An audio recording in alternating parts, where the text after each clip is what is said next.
qu'en Occitanie, ce qui est intéressant, c'est qu'on a 72% des exploitants qui sont des petits exploitants, voilà, dans une pluralité, alors qu'en France, c'est 50% la proportion. Oui. Donc, c'est pour ça que le début de la grogne est parti de l'Occitanie, parce que voilà, c'est des petites structures familiales, voilà, et donc ils sont plus impactés, parce que bon, les exploitations sont moins grandes. Et donc, à un moment donné, on n'y arrive plus, quoi. Oui. On n'a pas... Ceci dit, moi je connais un agriculteur qui est dans la Brie, Oui. qui a plusieurs centaines d'hectares, je ne sais pas combien. Ce mec-là, il est endetté jusqu'à la fin de ses Ah, jours. mais c'est ça. Malgré... Oui. Ah non, mais... Ouais. On y va. Oui.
Bonjour, on vient vous témoigner notre soutien. Voilà. Nous, il y a un ras-le-bol global de la suradministration, de toutes les règles qu'on nous demande. Vous prenez, tout est contrôlé 4 fois. Dès qu'on est contrôlé, on est tout le monde vu comme des délinquants. Des fois, on se demande si vous ne pas être, je leur disais tout à l'heure, s'il ne vaut pas mettre dealer de cocaïne que producteur de vin, quoi. C'est quand même impressionnant. On a des contrôles, on nous réclame tous les papiers, toutes les administrations. Moi, je prends mon cas perso. J'ai de la TVA à récupérer, comme tout le monde. J'ai ma comptabilité qui est faite par un expert comptable, comme tout le monde, parce qu'on est obligé. Je déclare ma TVA. Pour me payer, il y a une dame aux impôts qui me réclame toutes mes factures. Un mois après qu'on a fait le dossier. Et ça traîne encore, quoi. Et on a 20, 30 000 euros dehors. Mais à un moment donné, mon expert comptable, il sert à quoi? S'il sert à rien, dites-le. Oui. On n'en prend plus. Et tout, chaque fois, tout est comme ça, c'est un dossier, on nous réclame des papiers 4 fois. On fait des papiers, des dossiers par rapport à l'Europe. Chaque année, il faut donner notre carte d'identité, notre sirène, au même. Hein, et tout ça est déjà numérisé, parce que l'ère de la numérisation, on l'a passé. Ils ont déjà tout numérisé. Mais chaque année, on nous réclame les mêmes papiers. Bon, à un moment donné, il y a un ras-le-bol général, quoi. Ouais. Il y a un ras-le-bol général. Est-ce que vous sentez, vous, que ce gouvernement va bouger, ou est-ce qu'il est apparemment ligoté par la Commission européenne Il est ligoté par la Commission européenne. Après, il peut toujours faire des choses. Hein. On paiera sûrement des amendes, mais s'il ne bouge pas, c'est qu'il est plus bête que ce qu'il en a l'air, quoi, parce qu'il y a quand même le feu, quoi. Après, les revendications, ils nous les réclament, mais ils le savent pertinemment. Ça fait 5 ans, 10 ans que c'est les mêmes choses, quoi. C'est pas d'aujourd'hui, quoi. On peut rappeler vos revendications principales. Alors après, on a des gros problèmes à ce qui est sur le gasoil par rapport aux taxes, quoi. On a des gros problèmes par rapport aux produits étrangers qui rentrent. Nous, on est pour l'Europe, mais on est pour une seule Europe. Oui. On n'est pas pour une Europe à 4 vitesses, quoi. Quand il y a un pays, il y a des molécules autorisées, ces produits qui sont traités avec qui rentrent en France, et que nous, on n'a pas le droit, quoi. Alors, on ne demande pas d'avoir le droit, mais on demande juste qu'ils ne rentrent pas dans le pays ou pas à des prix comme ça. Voilà. Vous prenez sur les droits sociaux, c'est pareil. Alors on ne demande pas de se rabaisser au plus bas, parce qu'il y a toujours moins de 10 ans que nous. Mais en fait, que tout le monde soit au même niveau. C'est quand même la moindre des choses, quoi.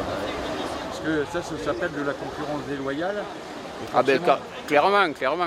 Clairement. Alors après, le gouvernement a l'air de vouloir dire qu'il ne retirera pas de molécules du marché tant qu'on n'a pas trouvé de solution. Parce que c'est bien beau de dire aux paysans, parce que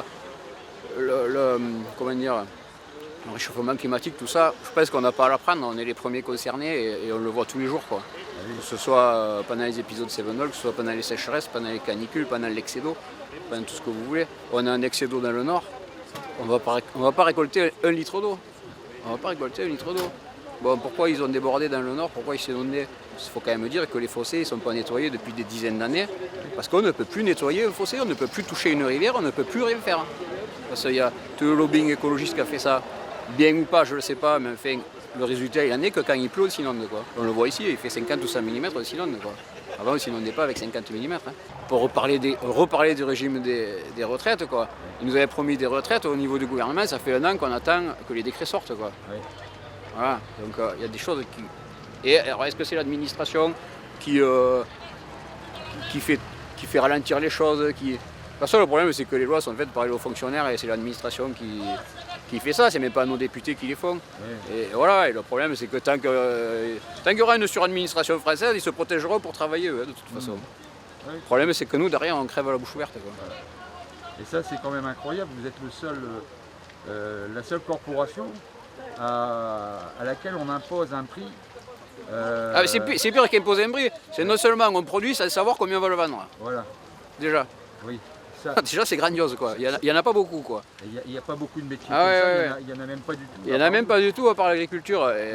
Donc sans parler que bon, la grande distribution, on peut en parler après si vous voulez. Oui. Et sans parler que donc on est quand même, dès qu'il y a un échange, un accord international, bilatéral ou multilatéral, on est quand même la dernière roue de la charrette et c'est toujours l'agriculture, quoi que vous fassiez, toujours l'agriculture qui fera la monnaie d'échange à la fin. Ça, c'est pas normal, quoi. Non. Il y a l'État et Macron qui nous parlent de la souveraineté alimentaire. C'est bien que nous, on est pour à 100%. Sauf qu'on est quand même un des rares pays en Europe, et je pense au monde, à parler de moins produire. On parle de moins produire. Si vous voulez faire de la PAC, vous avez des céréales, vous ne pouvez pas faire 100% de céréales. Vous êtes obligé d'avoir 4 ou 5% de terre où il ne faut rien cultiver dessus. Voilà. Pour multiples raisons.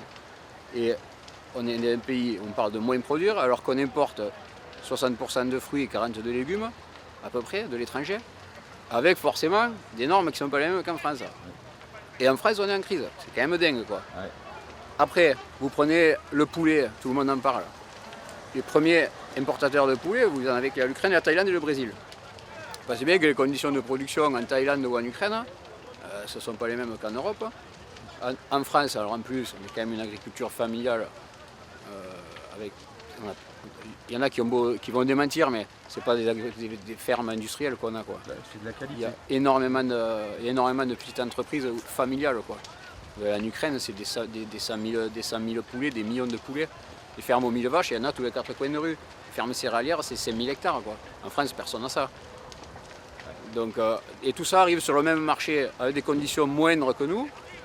Et ça arrive forcément à des prix inférieurs, quoi. Sauf que nous, agriculteurs français, on nous demande de produire de la qualité, de tout faire pour la biodiversité. Ce qu'on fait, il ne s'en parle pas assez, mais il s'est planté des milliers de kilomètres de haies, personne n'en parle. On fait des couverts végétaux, personne n'en parle. On ne demande pas qu'on en parle, on s'en fout, mais l'effort on le fait, et on a compris pourquoi on le fait. Pour le réchauffement climatique, pour tout ce qu'il faut. Sauf que derrière, il faut que nos produits soient rémunérés. Exactement. Nos produits ne sont pas rémunérés, comment vous voulez installer des jeunes? On dit, c'est pas un désamour du métier, notre métier on l'aime, on préfère être dans nos champs que d'être là à manifester sur un rond-point ou sur une autoroute, de toute façon. Le problème c'est que les jeunes sans revenus, moi je prends mon cas, moi je me rémunère à 12 000 €, parce que c'est le minimum à la MSA. 12 000 € pour travailler combien? 60 ou 70 heures par semaine. Vous connaissez beaucoup de jeunes qui veulent se lever pour faire ça? Non. Personne ne le fait, voilà. Donc faut pas s'étonner, quoi. On demande une souveraineté. S'ils veulent une souveraineté alimentaire, à un moment donné, il faut mettre les moyens, quoi. Voilà. Après, moi, ce que je reproche un peu aux médias tout le temps, c'est quand même êtes-vous prêt à payer plus cher les produits? C'est pas payer plus cher les produits produits sont au juste prix. Les produits, c'est la grande distribution. Voilà. C'est la marge qui est pas adaptée, quoi.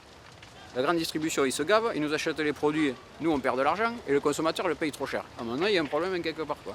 Entre le producteur qui n'est pas rémunéré et le consommateur qui paye trop cher, il y a un problème quelque part. Le problème, c'est la grande distribution, il faut le dire. Voilà. C'est la grande distribution et les industries agroalimentaires.